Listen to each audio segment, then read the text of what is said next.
Alright, hey guys, it's me again.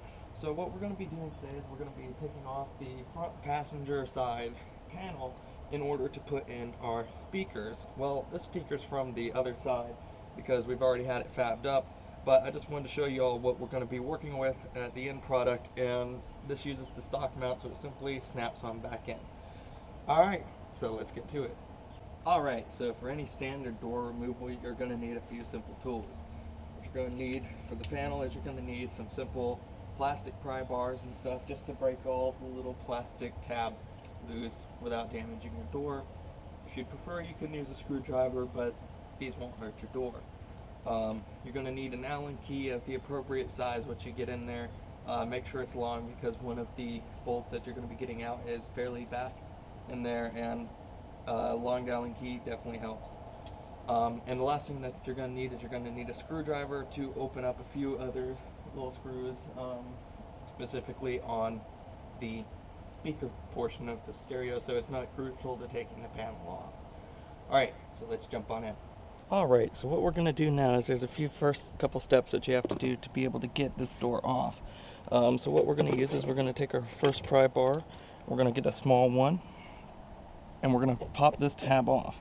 You can also use a screwdriver once again for this, but I'd advise against it. So that's the first tab that you're going to pop off. We're going to simply just put this in my cup holder because that's where I've been putting them all. The next thing you're going to have to pop off is this panel right here. Once again, simple pry bar with it. You may have to do some fiddling and it'll pop right off.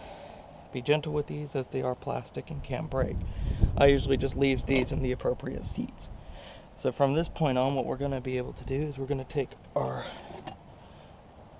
Allen key and we're going to work on all these bolts.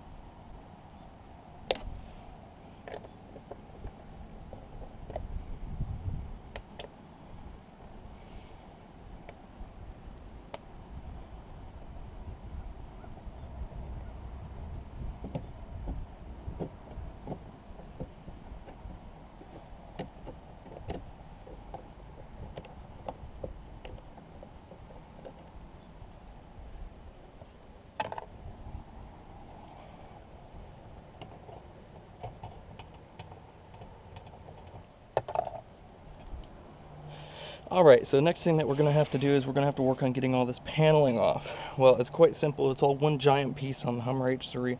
Once you get those bolts off, all that's holding it on is wires for this, and then you're going to have your lock cable and your door cable for your door.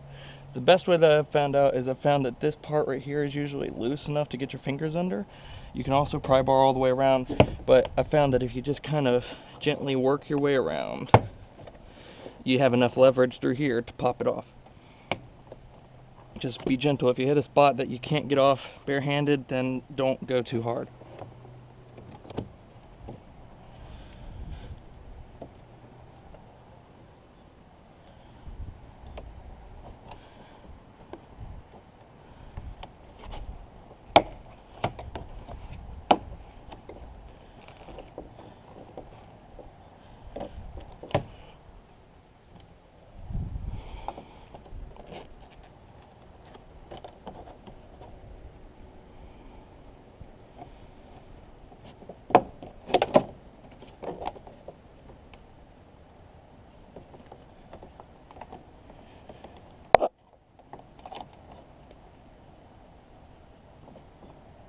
Alright, so what's left now is you're going to lift the door up because it's sitting on a ledge up there, and you're going to pull down. So what I found is, if you look back here, you have, if it didn't all come off together, this is just your sound insulation. Hopefully we'll be changing this out too. I don't know how easy you can see back there, but there's this yellow cable, which if you push forward and pull back, it'll come off. And same thing with the green one. Those are your door handles. Now with all these wires, what I've found the easiest thing to do is to simply reach under here and pop this whole piece off. Prop the door back on. This is because I'm only on my own. And then you can get to all the wires from down here. There's only one wire on this side. There's two on the other door side because you have your window control right here. Um, so these are fairly simple. They have a lock somewhere. Where is it? It's right there. It's just a tap lock.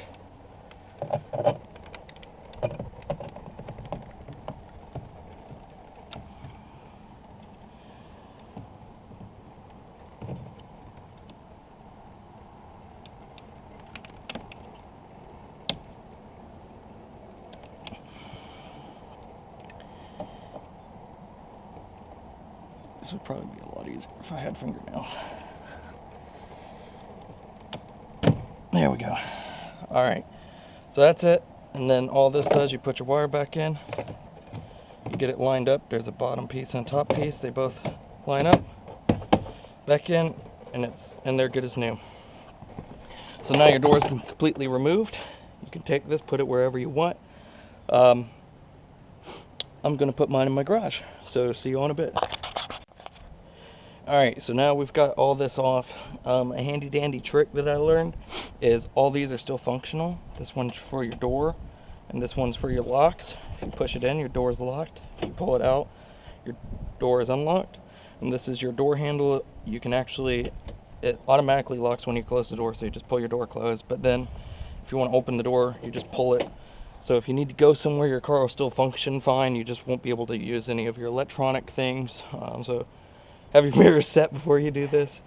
But that's just a neat trick that I found because I needed to take a drive somewhere. So what we're going to be working on here is the speaker. And it's actually got it sets in here, so there's nothing holding it in here except for it's just kind of hooked in there. And it's got a screw, and then there's kind of like a metal latch, but you don't have to do anything with the latch. It just opens with pull.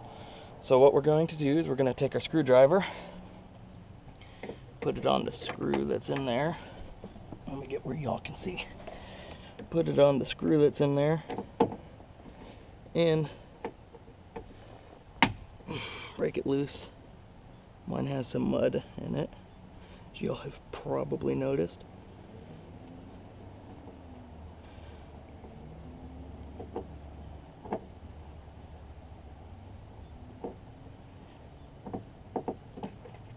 And take your screw out.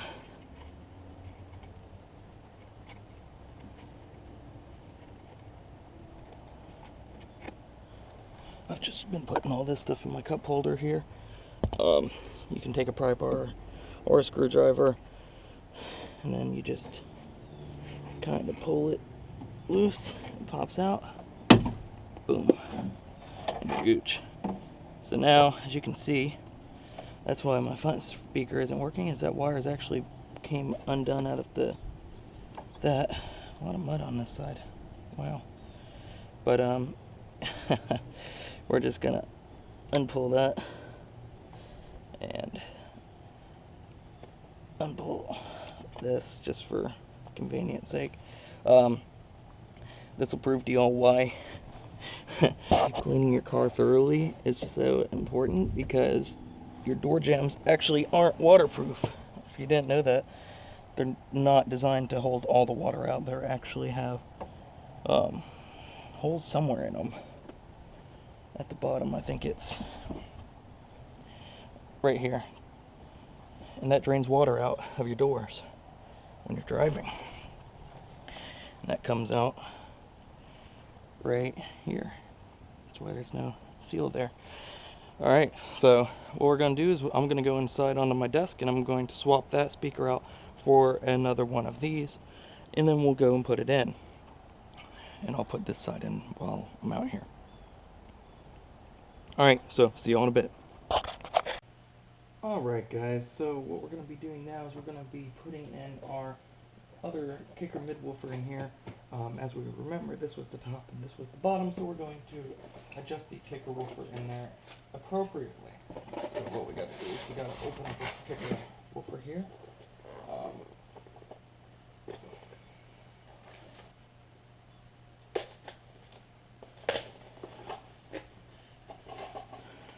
Alright. As always, kicker package is this stuff perfect. Almost too perfect, but I can't get one. And stuff doesn't arrive broken all the time. Alright. So, in this package, as you can see, it came with the guard. We don't need that as our doors are already closed. This is the top, and the cool thing about this is the previous holes that I already made fit perfectly. But how did I make this? Okay, well, this was actually the stock Hummer H3 speaker here, and it was just a cardboard speaker, and it had like, I don't know, 1, 2, 3, 4, 5, 6, 7 prongs, I think it was, or 8 prongs, and the speaker set in the middle here. And so what I did was I cut out along this edge. There's actually kind of an edge here.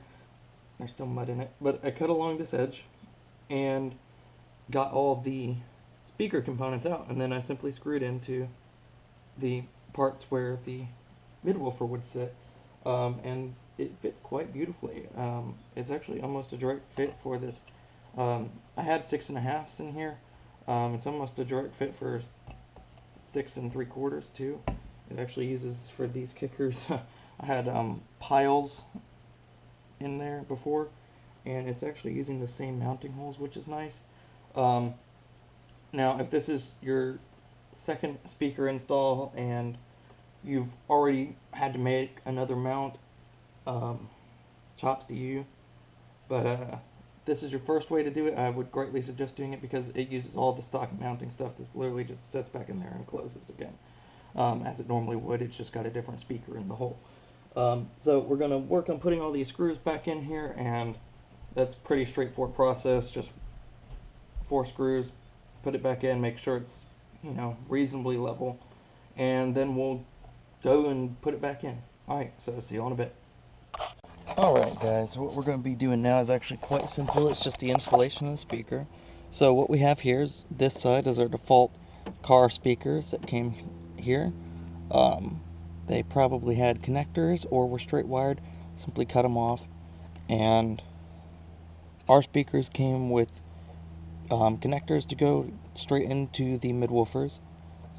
These are from the kicker box.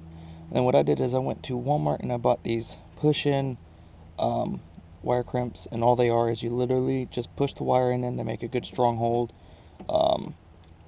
It was like $2 to buy. I think it was like 30 of these, so not a bad deal. So what we're going to be doing is we're just going to hook these up to the positive and negative. If you don't know what the positive and negative of your car is, simply just do a quick Google search. Alright, so I'm going to get back with you all once I plug these into the speaker in their respective spots. So see you all in a bit. Alright guys, so that completes our midwoofer installation for the front right passenger door. It's the same thing for all the other doors. Just different color speaker wires, so once again make sure you read which ones are the correct speaker wires. So y'all may notice that I have different sound insulation here, and it actually does help.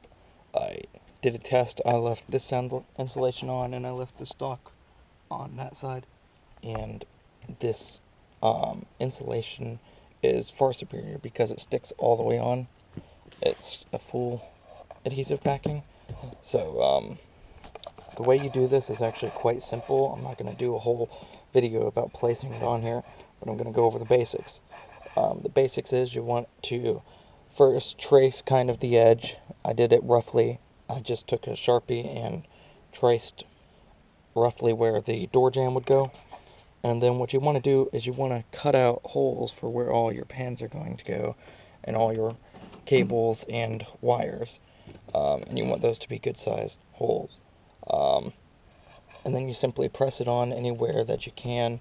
Obviously there's some holes in the door that you can't fill, like here. You still want them covered.